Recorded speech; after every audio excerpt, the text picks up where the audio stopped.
Sadashiv समारंभां Shankaracharya मध्यमां अस्मदाचार्य पर्यन्तां Vande Guru Paramparam. Today we are going to discuss the second part of the discussion, a different approach to the concept of guna. In the last lecture we discussed about how the gunas can be analyzed on the channels. We are going to analyze it further and analyze the Srotodushti with guna. We have understood that every structure is made up of snigdha and shita, maintained by optimum level of agneya. The snigdha nature is nothing but the prithvi and jala, which makes the whole body. We believe that srotomayam hi shariram, the whole body is nothing but the channels, various innumerable minute channels. These channels facilitates the free movement of the vayu and through which the nourishments carry from one place to another place. This is how dhatu parinama happens. This is how all our body functions. If any channel is blocked at one particular time or it has any kind of issues, we will have the problem of that particular organ.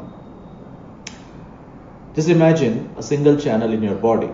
It is made up of prithvi and jala, and there is a free movement of vayu through the sotas. This whole structure is maintained by optimum amount of agni. Now consider if agni is increased. When we say agni is increased, it is not increasing its own place. It is going outside its own place and then it is growing. What happens exactly in jwara or fever? So this heat actually starts melting. As we have seen in our last lecture that how the ice cream melts in an inappropriate temperature or higher temperature. Similarly, the heat melts down this snigdha nature of the channels. With this, slowly the obstructions starts coming and the movement of vayu, which was very easy before, was not possible anymore. Due to this, there will be a vimarga gamana of vayu. So vata, which is supposed to move through the channels, it starts moving backward direction or some other direction. Due to this, there will be a build-up of vata, which is shown or represented by shofa. So just imagine a single channel where the vata is blocked, it is building up, and then it is giving a pressure onto the walls of the channels, and then there is a swelling, which we consider as a shofam. It is local shofam. You can correlate it as traffic. Like if you're going to a particular place and if there is a traffic jam, it's an obstruction. So traffic builds up. What we do? We start taking a reverse direction, or we start taking some small roads or small pathways.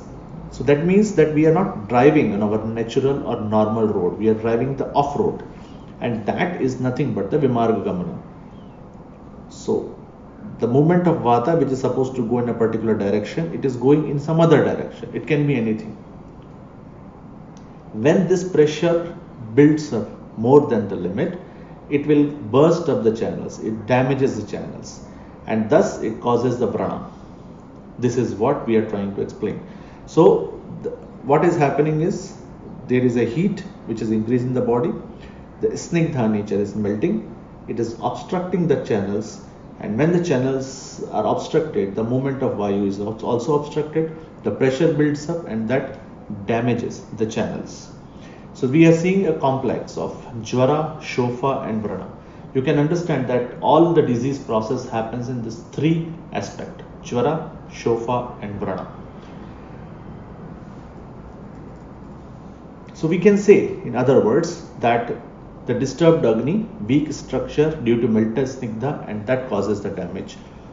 So these three diseases are not very the diseases as such, but it can also be considered as the separate entity of disease process or separate stages of disease process. Interestingly, these are the diseases which was emphasized by Brihatrayas. Jwara is emphasized by Vagbhata, Shofa by Charaka, and Vrana by Sushruta.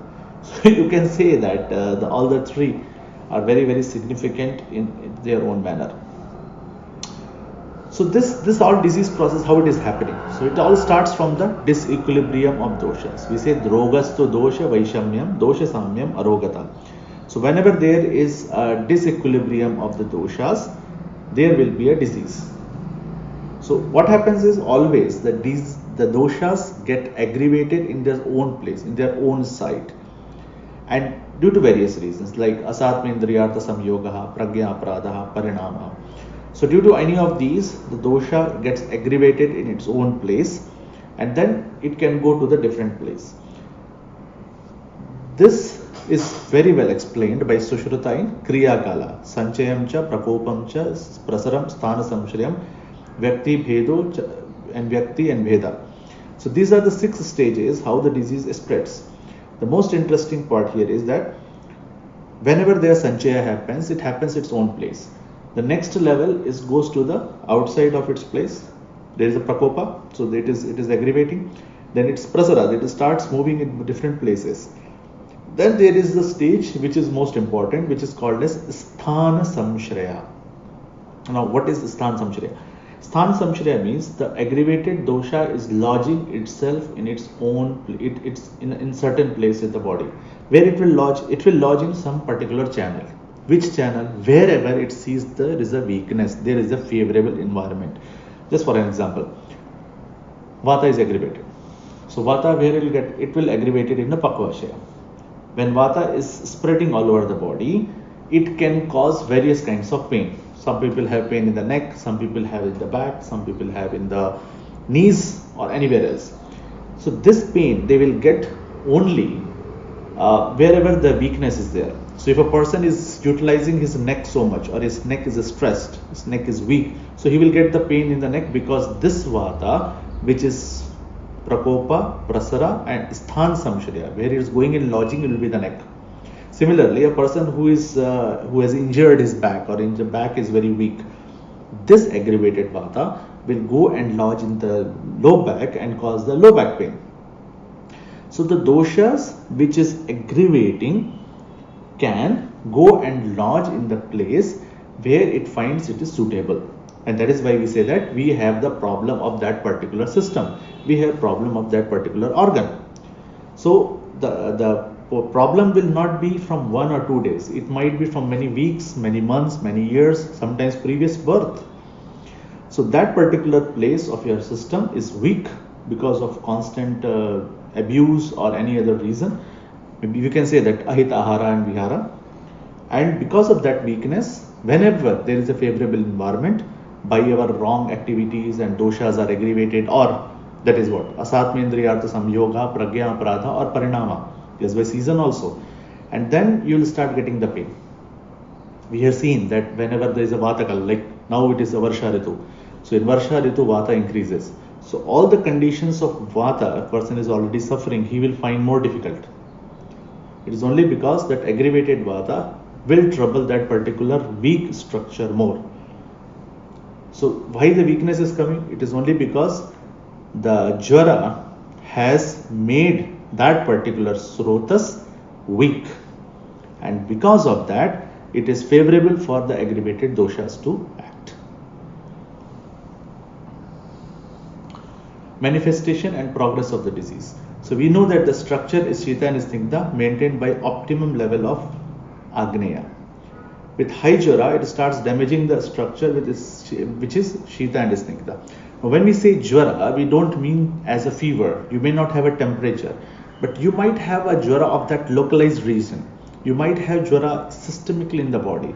We have seen many people where patient will come and say that, oh, I am feeling feverish. He don't have a fever. His appetite is normal, everything is perfect, but he feels feverish. It is jvara. And when this continues, there is a depletion of snigdha in the body. So it is the only snigdha which is going away from the system. And when this happens, the body gradually becomes weak. Whenever snigdha depletes, the vata will increase. Because when snigdha is going down, the ruksha is increasing in the system. We have a small arrangement of the things. We will try to understand this in a different manner. Consider your system as Shita and Snigdha. Shita is prominent, Shita and Snigdha is prominent. Now, in a natural state, Shita, Snigdha, Shita will be very, very prominent. If Jvara starts, the heat increases in the system, the Shita becomes little weak. So you see that in the second point we did Snigdha Shita. That means Shita has become little weak.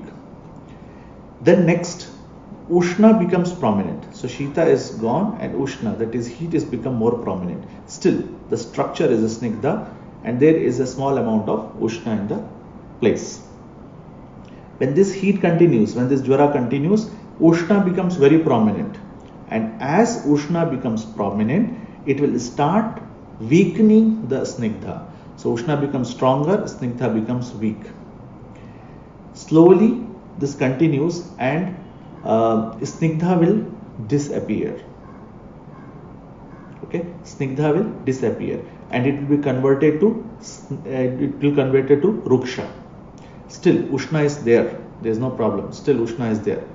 Now what happens is, as soon as the Snigdha goes away, the Rukshata will increase as well as Ushnata will also reduce, because Ushnata always requires fuel to burn, and when there is no Snigdha, there will not be Ushna left. So it becomes Ruksha Ushna and then it becomes Shita Ruksha, it becomes cold, and then the Shita becomes more prominent, and finally that is what we call as death. So you see, the Shita and Snigdha is something which is health, and Shita and Ruksha which is something called as death, and in between that there is something called as Ushna Ruksha, which is disease. If we understand this idea very well, we can actually explain many diseases, we can explain many conditions of the patient. You'll be surprised to know most of our things, like for example Ojas. Ojas is Shita and Snigdha. What is against Ojas is Visha, Madhya. What is Visha and Madhya? It is Ruksha Ushna. So any of the substance which is Ushna and Ruksha will be against the Ojas, will be against Shita and Snigdha nature of the body. That is why we always say, whenever the food is being given in Ayurveda, we say that the Madhuram and Snigdham, this taste should be prominent. So you should consume all the 6 tastes, but it should be Prayo Madhura. So that will be naturally the Madhura and Snigdha nature has to be more in your food, because this Snigdha is required in the system. If you don't have enough Snigdha, proper Snigdha, the Ushna will not survive, the Agni will not survive. So we can say there are 2 types of condition. Either Snigdha has too much or it is too less. That's it. Too less means it is going towards Ruksha, which is maintained by the optimum amount of Agni. So if we have too much of Snigdha, we have to take away the Snigdha from the body. If there is too less Snigdha, then we have to give Snigdha back to the system. This is how we can treat. And that is why we have 2 types of treatment, Santarpana and Aptarpana. Otherwise we can say that Brahmana or Langhana. So either we are giving the nourishment or we are taking away the nourishment. This is what is happening in the seasons.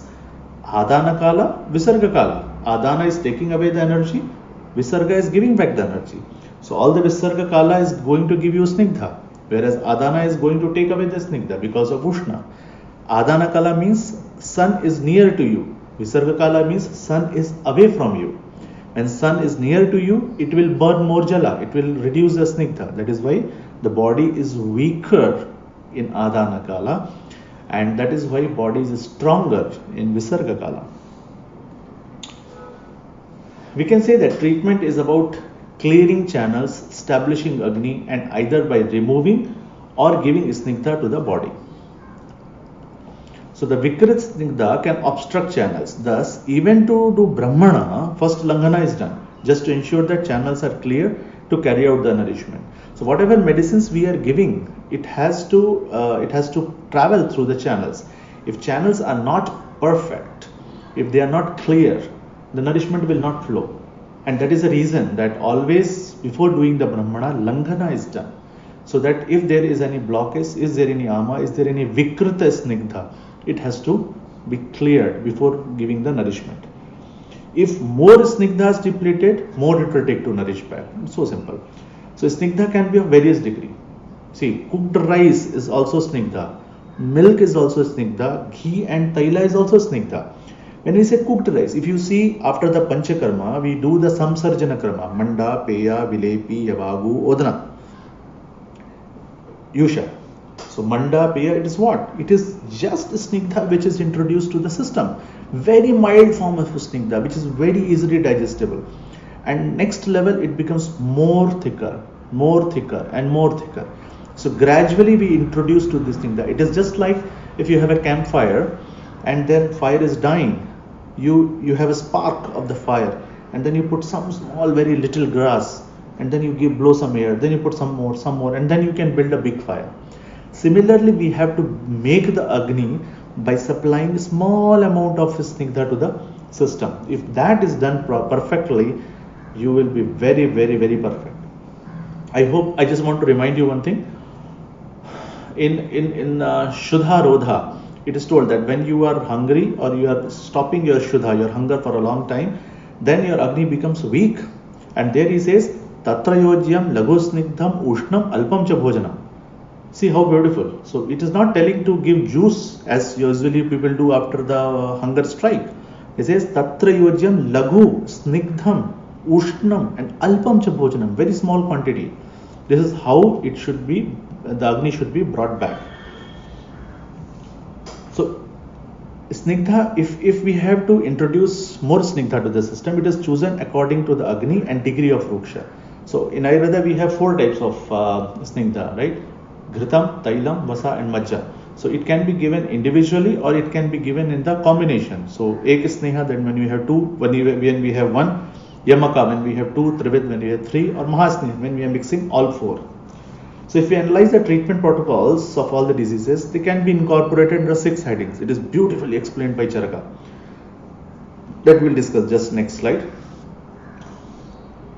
You see, pure snigdha actually reaches every srotas. How it happens is Snehapana and Pidichal. If you see in the process, when you do Snehapana, after the matra increases day by day, you can see the snigdha which is appearing on the skin, the oily nature of the skin, and you can see that oily nature is appearing in your stools. And then we say that, oh, it is Samyak Snigdha Lakshana. Similarly, when we do Pidichal or Kaya Seka for whole body, after 4-5 days or 7 days, we see that oil starts appearing in the stools. When person goes to toilet, he sees the oil which is going. So the oil is traveling all the way from the skin to all the channels of the body. Similarly, the ghee which is given orally or oil which is given orally, it reaches all the channels, all the srotas of the body. How beautiful Ayurveda has thought. And in higher quantity, it cleans the channels. We say Uttama Matra is always Shodhana. So always, whenever we do Snehapanam, we should go to the highest level. And when Uttam Matra is given, it actually clears all the channels. And after you do Rasayana, it is beautiful. It will impart Snigdha beautifully to the system, and person feels rejuvenated. In South India, there is a method, especially in this time, which is called at Karkata Masam in Kerala, where person undergoes Ayurveda therapy every year. We call it as monsoon treatment. And there is a fixed protocol where you make the body accustomed to the snigdha, and then lot of snigdha has been given to the system so that it absorbs, goes to all the channels. Then when all the doshas comes to the koshtha, it has been cleaned, and then rasayana is given. Then nourishment is been given. It is told very clearly that once you do the shodhana, it is important to give the rasayana. It is important to give the nourishment to the system. That means what? We are replenishing the snigdha back to the system. This is what explained by Charaka in as a Shadvidopakrama. He says Langanam Brahmanam Rukshanam Langanam Brahmanam Kale Rukshanam Snehanam Tatha Swedanam Sthambanam Chaiva Janiye Sava Bishak. So the person who is treating, he should know all these 6 things. And if you observe closely, it is just 6 gunas. Langhana, which imparts Laghu nature to the body. Brahmana, which imparts Guru nature. Rukshana, which makes the body dry. Snehana, which makes the body more snigdha. Svedana, which is Ushna. And Stambhana, which is Shita. That's all. So if we know this perfectly, the 6 gunas perfectly, we are able to treat any condition. We are able to do Panchakarma. For example, if there is too much of a snigdha in the system, what we'll do? We'll do ruksha, we'll do urdhvatara. If suppose there is stambhana, there is a shita in the body, what we do? We do svedana. If suppose there is a lot of weight body, gurutvam is more, we do lagu. If there is lot of lagutvam in the body, we give guru. So these gunas are only balancing act of the system, and we are very fortunate to know this, because then if we understand these gunas, it is very easy for us to understand, to impart knowledge. In fact, all the medicines can be categorized like that. So even if you are giving a medicine for a single condition, there are many type of medicines. So you can actually understand the degree of for which degree you want to give. I'll give a simple example. There is something called as Vidaryadi Gana. Okay, Vidaryadi Rem Hridyo Vimano Vatapita Shosha Gulma Angamarda Urdhosha Sakas Harogana. Now this Vidaryadi Gana, when we give in a Kashaya form, it is Brahmana, definitely. So when we give in a Kashaya form, it is heavy to digest and it's fine. Same Vidaryadi Gana is given in the form of Lehi also. So then it is more nourishing. It becomes Rasayana. After that, Vidaryadi Ghritam is also there. So I have seen in our practice that when we go in a gradual, when we decide the medicine and when we gradually introduce the Kalpana to the patient, the result is very beautiful, because then he totally recovers from any chronic diseases, because we are gradually introducing the Snigdha with the same medicines. So this is how the Kalpana plays a very, very crucial role in imparting guna to the body. One more example I will tell you. Tikta Ghritam. So whenever you want to increase Vatam in the system, it is best way to increase Vatam is to give Tikta, because Tikta increases Vata. But Vata cannot go beyond control. So that is why people, we give Tikta Ghritam. So Tikta Rasa is given in a ghee media. And if you do that, Vata is under control. Vata is increased but within a controlled manner. So how this treatment or medicine works? So we have developed a small understanding based on this same channel concept. Just imagine you have a single channel and there is a Ushna nature of the Srotas. The channels is hot. There is a Jwara in the system. Agni is Alpa. Okay, Agni is there but channels are hot. There is Ama Avarana because Agni is low. So there the Snigdha which is melting, and then there is a mixing of Pitta and Kapha, Pitta and Shleshma, or you can say it is a Vikrita Snigdha. Because of this Rudradushti, there is a block and there is a Vimarga Gamna of the Vata. So what to be done? So the first and foremost is that we have to digest this Ama, then only medicine can act. Second, we have to improve Agni, and third, we have to reduce that Vidaha. So when we give the medicine, this is what we do. We improve the Agni, we remove the Ama, we try to clear the Vidaha, and slowly the Ushna nature of the Srotas reduces and Vata will start flowing gradually. Once the treatment continues, the whole Ushna nature disappears and Vata becomes in a normal direction. So Anulomana Gati of Vata is very important. So whenever we see that there is an issue with the movement of Vata, if it is going in a Vimargamna or Pratiloma, then the Vata Anulomana medicines has to be given. So at this stage, then slowly we start imparting the Snigdha nature of the system. So we know that if Vata is restored, Pitta is under control, Agni is improved, and then slowly the Snigdha can be given to the system. So usually in all chronic diseases, this particular problem arises where we have to give Snigdha in a later stages. And you see that Agni is established.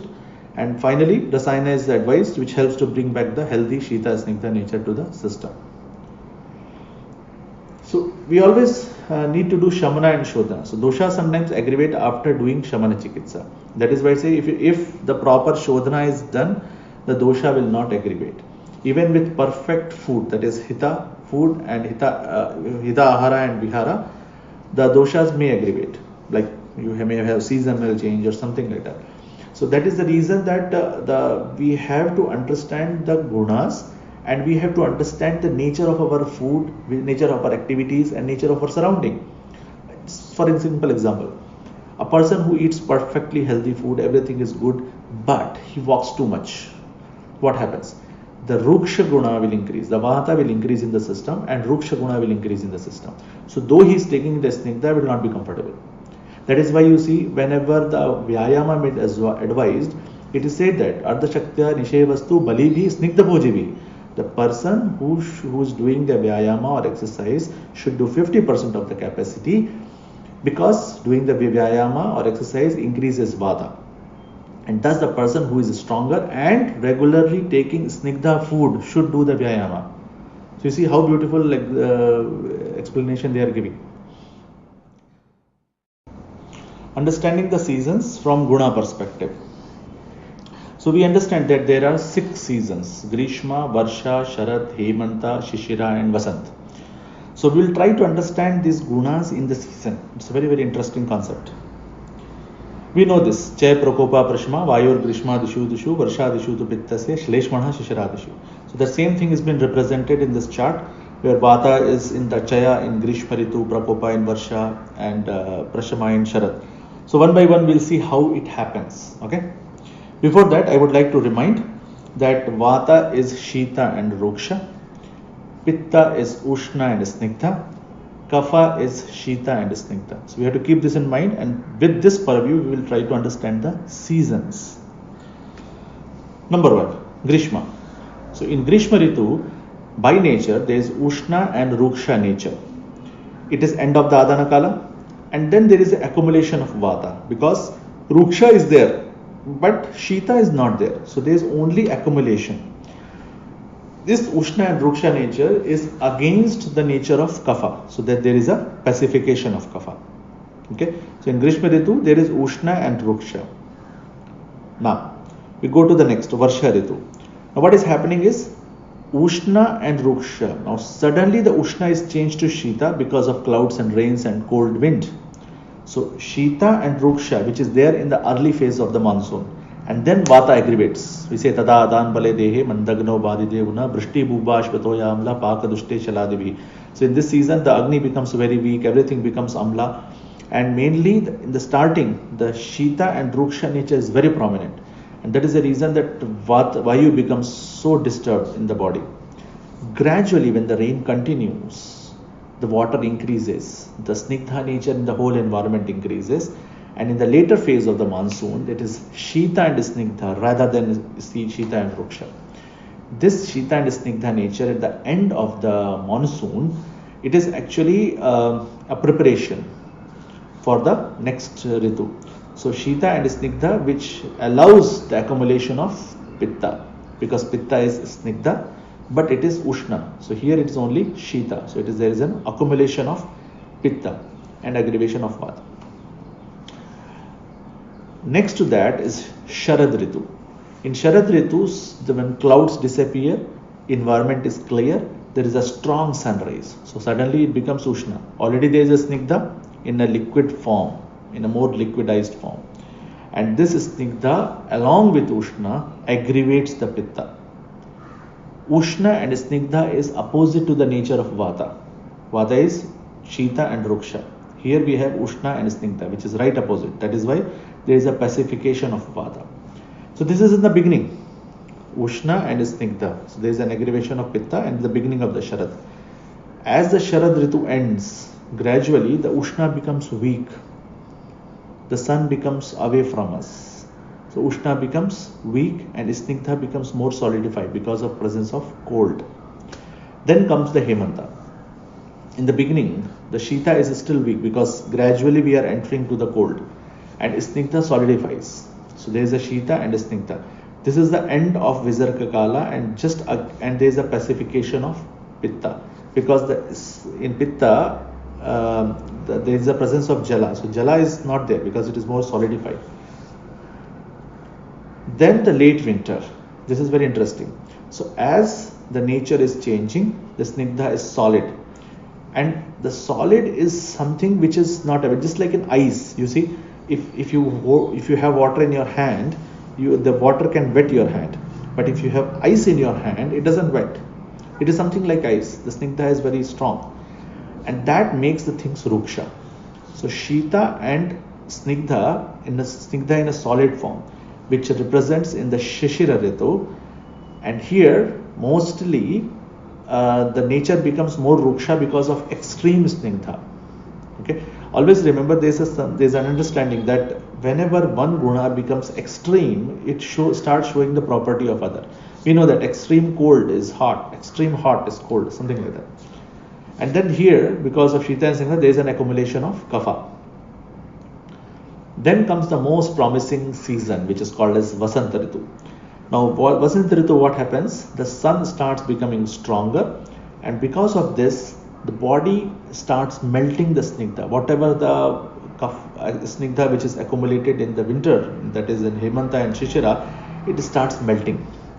Just like an ice cream, you have ice cream in your refrigerator, you take it out and it starts melting. Or ice cream, it starts melting. Similarly, our body starts melting the kapha because of heat, because of ushna. And here, the point, because all over the globe in the spring, people have many kinds of problems: viral fevers, cold, cough, flu, and I don't know what all. Some enthusiastic people start taking trikatu. Some people say it's something, but we forget that this is the melting of kapha. So if you increase ushna nature in the system, in your body, it will melt more kapha, it will trouble you more. Initially it will give you some relief, ki haan, kapha is better, but later it will start troubling you. So we have to control all three, vata, pitta, kapha, in this concept. So if you give some medicines which has both actions, that is vata also, pitta also and kapha also, then it becomes a very appropriate thing in the Vasanta. But the point is that in Vasanta Ritu, that kapha which is melting has to go out of the body, and that is the reason that acharyas advise to do vamana in this season, because when all the kapha goes out and you feel fine. So snigdha, what happens? It goes out of the body, it removes and it dries, and then there is again ruksha nature which is prevalent, and that is where we get back to the Grishma Ritu. After Vasanta, Grishma Ritu will come. So again there is a Ushna and Ruksha. So this is, see how beautifully the seasons can be explained on the basis of gunas, and it actually happens. So every season, there are 3 seasons where we are supposed to do the Panchakarma. So in Varsha Ritu we can do Vasti, in Sharad Ritu we can do Virechana, and Vasant Ritu we can do Vamana, because the prakopa of vata, pitta, kapha is prominent in these 3 seasons. Whatever we do, we have to do treatment of Agni. If a snigdha is less, providing fuel in the form of